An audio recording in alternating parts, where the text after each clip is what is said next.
Good morning class. आज हम class 9th का बस एनसीईआरटी क्वेश्चन ऑलमोस्ट कंप्लीट करने वाले हैं। उसके बाद चैप्टर खत्म हो जाएगा। सभी बच्चों ने अपनी नोटबुक कंप्लीट करके दिखानी है। उसके बाद हम कल से सेकंड चैप्टर शुरू कर देंगे। तो अब बात कर रहे हैं हम जो बचे हुए एनसीईआरटी क्वेश्चंस हैं। तो हमने 5 क्वेश्चन कर लिए थे। हम 6th क्वेश्चन पे आते हैं। छठा क्वेश्चन है कि जल कमरे के ताप पर द्रव है। इसका मतलब जो वाटर है वो एक लिक्विड है रूम टेम्परेचर पे।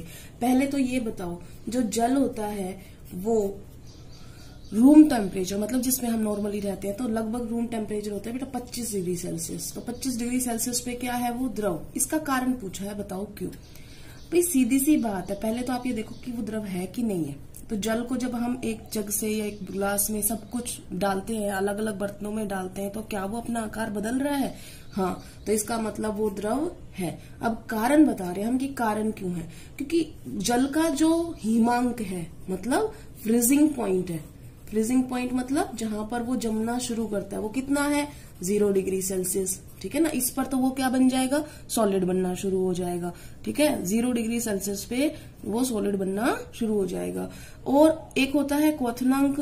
क्वथनांक क्या होता है? जिस तापमान पर वो जो लिक्विड होता है वो अपने गैसियस फॉर्म में आ जाता है। तो क्वथनांक कितना है इसका? 100 डिग्री सेल्सियस। तो उस पे वो क्या किस में कन्वर्ट हो जाएगा? गैस में। जबकि हमारा तापमान रूम टेम्परेचर कितना है? 25 डिग्री सेल्सियस। तो ये तो इन दोनों के बीच का है। तो ना तो वो 0 डिग्री सेल्सियस है कि बर्फ बन जाए, ना वो 100 डिग्री सेल्सियस है कि वो गैस बन जाए। तो इसके बीच में जितना भी तापमान रहेगा, चाहे वो 25-35 हो कुछ भी, तो वो क्या रहेगा? द्रव रहेगा। इसलिए जल जो है वो रूम टेम्परेचर पे कमरे के तापमान पर द्रव होता है। दूसरा क्वेश्चन उसने पूछा है, लोहे की अलमारी कमरे के ताप पर ठोस है। तो लोहे की जो अलमारी होती है, मान लो हमने ये एक अलमारी बना दी, तो ये जो अलमारी है ये ठोस है। ये हम कैसे कह सकते हैं? तो ठोस है तो सबसे पहले बताओ क्या इसका निश्चित आकार है? निश्चित आकार होता है अलमारी का? बिल्कुल होता है। निश्चित आयतन होता है? हाँ होता है।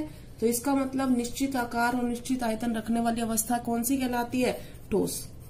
कारण समझ में आ गया। उसके बाद अगला क्वेश्चन है, 273 केल्विन पर बर्फ को ठंडा करने पर तथा जल को इसी तापमान पर ठंडा करने पर शीतलता का प्रभाव अधिक क्यों होता है? 273 केल्विन, उसको सेल्सियस में चेंज कर लेते हैं ताकि आप समझ जाओ क्या पूछ रहा है। 273 केल्विन को मान लो मैं सेल्सियस में चेंज करती हूँ तो कितना आता है? 0 डिग्री सेल्सियस। क्योंकि आपका केल्विन ये सेल्सियस प्लस में 273 ये फॉर्मूला होता है। अब मुझे इसको सेल्सियस में बदलना है तो केल्विन वाले में से 273 घटाने थे तो क्या आ जाएगा? 0 डिग्री सेल्सियस। तो इसका मतलब वो ये पूछ रहा है 0 डिग्री सेल्सियस पे रखने पर जल को इसी तापमान पे रखने पर शीतलता का प्रभाव अधिक क्यों होता है। तो अब जो ये बोल रहा है कि बर्फ जो है 0 डिग्री सेल्सियस पे, क्वेश्चन को समझ लो पहले, और जल जो है वो 0 डिग्री सेल्सियस पे, ज्यादा शीतलता बर्फ में है। ये आपको पहले भी एक बार बताया था कि कुछ ऊष्मा जो होती है वो जो छुपी होती है, जो अवस्था बदलने में इस्तेमाल होती है। तो 0 डिग्री सेल्सियस पे जल जो है बर्फ में बदलना शुरू होता है। और भी ठंड करी जाएगी तो और जल जो है वो अवस्था अपनी बदलेगा। लेकिन जल भी उस वक्त 0 डिग्री सेल्सियस पे है, बर्फ भी उस वक्त 0 डिग्री सेल्सियस पे। लेकिन जो ठंडक मिल रही है उसे, जिसकी वजह से तापमान कम होने से वो जो जल है या वो जो आप तरीके से ऊष्मा अपनी छोड़ रहा है, जिसकी वजह से जल जो है बर्फ में कन्वर्ट हो रहा है, तो वो जो है वो किसमें ऊष्मा बदल रही है? उसकी अवस्था परिवर्तन में। तो ऐसी ऊष्मा को हम क्या बोलते हैं? गुप्त ऊष्मा। ठीक है ना।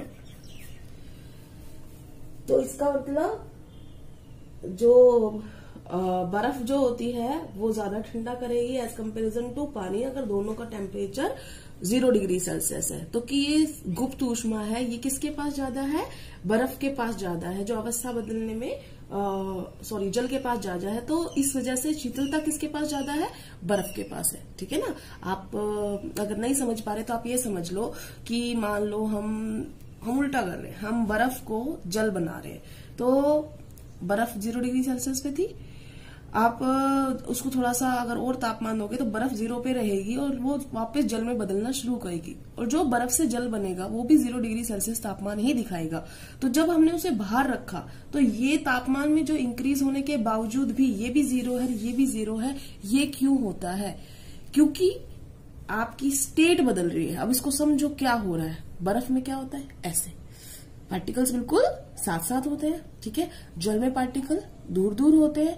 तो बर्फ थी ऐसी, उसे 0 डिग्री सेल्सियस से वो बदल गई इसमें, तो आपको बाहर से तापमान में परिवर्तन दिखाई नहीं दे रहा क्योंकि दोनों का तापमान 0 डिग्री सेल्सियस आ रहा है। लेकिन बर्फ को इस अवस्था से इस अवस्था में पहुंचने के लिए हमें कुछ बॉन्ड्स तोड़ने पड़े, कुछ एनर्जी देनी पड़ी। तो इसके पास जो ये शीतलता ज्यादा दे रहा है ना, तो इसकी शीतलता कम दे रहा है, ये ज्यादा कर रहा है। क्यों कर रहा है, अब आप तुम बताओ। बर्फ में ज्यादा एनर्जी है कि जल में? देखो बर्फ ज्यादा ठंडा कर रही है, ठीक है। यहाँ एनर्जी क्या है, कम, पार्टिकल थोड़े। जल के अंदर पार्टिकल ज्यादा गतिज ऊर्जा होती है, तो इसका मतलब ऊर्जा किसके पास जाता है, जल के पास। तो वो जो ऊर्जा कहाँ गई, जो यहाँ वाली बिल्कुल कम वाली से इतनी ऊर्जा कहाँ से आई, उसी बाहर वाले तापमान पे रखने पर। तो इसका मतलब शीतलता ज्यादा इसलिए है क्योंकि इनके अंदर ऊष्मा जो होती है, गुप्त ऊष्मा, इसके अंदर ये गुप्त ऊष्मा छुपी हुई है, तो ये आपको दिखाई नहीं दे रही, बट अवस्था बदलने पर ये गुप्त ऊष्मा इसके साथ है। तो ऊष्मा इसके पास ज्यादा है, इसके पास कम है, तो ऑटोमेटिकली शीतलता क्या होगी, ज्यादा होगी इसके पास, ठीक है ना। उसके बाद आते हैं हम क्वेश्चन नंबर 8 पर। उबलते हुए जल और ताप में से जलने की तीव्रता, उबलते हुए जल तथा भाप से जलने की तीव्रता किससे अधिक महसूस होती है। ये भी उसी टाइप वाला क्वेश्चन है बेटा, अगर समझ में आए तो आपको। पहले मान लो ये जल है, ये जल वाष्प है, ठीक है। अब आप मेरे को बताओ, ये भी मान लो 100 डिग्री सेल्सियस पे है और ये भी 100 डिग्री सेल्सियस पे है, कौन सा ज्यादा जलाएगा? भाई ज्यादा वो जलाएगा जिसके पास तापमान ज्यादा होगा, मतलब ऊष्मा वाला तापमान बोल रही हूँ, ऊष्मा ज्यादा होगी वो जलाएगा। तो तुम ये कहोगे मैडम तापमान इसमें भी बराबर है, तापमान इसमें भी बराबर है, इसमें भी तो ऐसा ही था, तापमान बराबर है, लेकिन एक अवस्था क्या है ये, और एक अवस्था क्या है ये। एनर्जी किसके पास आपको ज्यादा लग रही है, इसके पास। तो ये इसके पास इससे ज्यादा एनर्जी है ना। ये वाला जल जो है इसके पास ऊष्मा कम है, वाष्प के पास ऊष्मा ज्यादा है, और ज्यादा ऊष्मा होगी तो ज्यादा इफेक्ट डालेगा, इसका मतलब वाष्प हमारा हाथ ज्यादा जलाएगा, ठीक है ना, भाप ज्यादा जलाएगी, ठीक है। तो ये जो होती है ये गुप्त ऊष्मा होती है, जब पानी जल से वाष्प में बदलता है। यही रीजन इसका था, इसमें गुप्त ऊष्मा थी ज्यादा। तो भाई सीधी सी बात समझ लो ना कि ऊष्मा का मतलब क्या होता है, गर्माहट, ठीक है ना।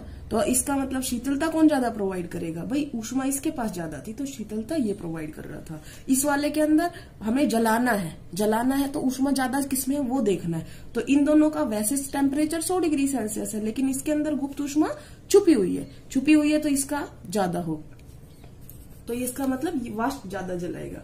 उसके बाद 9वें क्वेश्चन पे आते हैं। बेटा यहाँ पे एक फ्लो डायग्राम दिया हुआ है और आपसे पूछा है क्या किसमें बदल रहा है। तो एक दे रखा है ठोस और वो बदल रहा है द्रव में, और ये बदल रहा है, ये ऐसे दे रखा है। और आपसे पूछा गया है कि कौन कौन से चीजों में आएगा। यहाँ पर ए है, यहाँ पर बी है, ये सी है, ये डी है, और ये ई है, और ये एफ है। और ऊपर लिख रखा है तापमान में वृद्धि करने पर तथा इस साइड तापमान में वृद्धि करने पर और प्रेशर डिक्रीज करने पर। यहाँ तापमान कमी कर रहे हैं टेम्परेचर में, ठीक है, यहाँ प्रेशर हम बढ़ा रहे हैं। तो पहले हम ऊपर वाली इस वाली डायरेक्शन में जाते हैं। ठोस से द्रव बनता है, ठोस से द्रव बनता है, इसका मतलब सॉलिड से लिक्विड आने की प्रोसेस क्या कहलाती है, संगलन। इंग्लिश में क्या बोलते हैं, फ्यूजन। द्रव से गैस, तापमान बढ़ाएंगे तो द्रव किस में बदल जाएगा, गैस में बदल जाएगा। तो ये क्या हो जाएगा, वेपराइजेशन, वाष्पीकरण, ठीक है।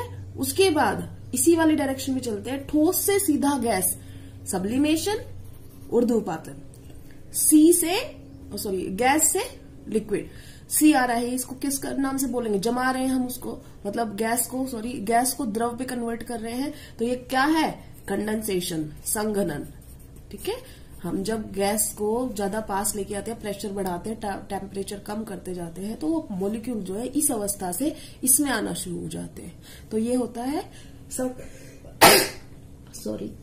संघनन, कंडेंसेशन। उसके बाद आते हैं हम द्रव से ठोस में। तो ये क्या है, अब ये वाली अवस्था से इस पे आ चुके हैं हम, ठीक है। तो हमने और प्रेशर बढ़ाया, तो इसको बोलते हैं हम सॉलिडिफिकेशन या ठोसीकरण। और ये वाला लास्ट बच गया गैस से डायरेक्ट ठोस, तो ये ऊर्ध्वपातन, सब्लिमेशन। ये और ये दोनों सेम है, क्योंकि ये बिना द्रव अवस्था में आए सॉलिड गैस और गैस सॉलिड में बदल जाता है। आज बेटा एनसीईआरटी सारे क्वेश्चन कंप्लीट हो गए हैं। आप सबने अपनी नोटबुक कंप्लीट करके आज मुझे होमवर्क सेंड करना है। Thank you class.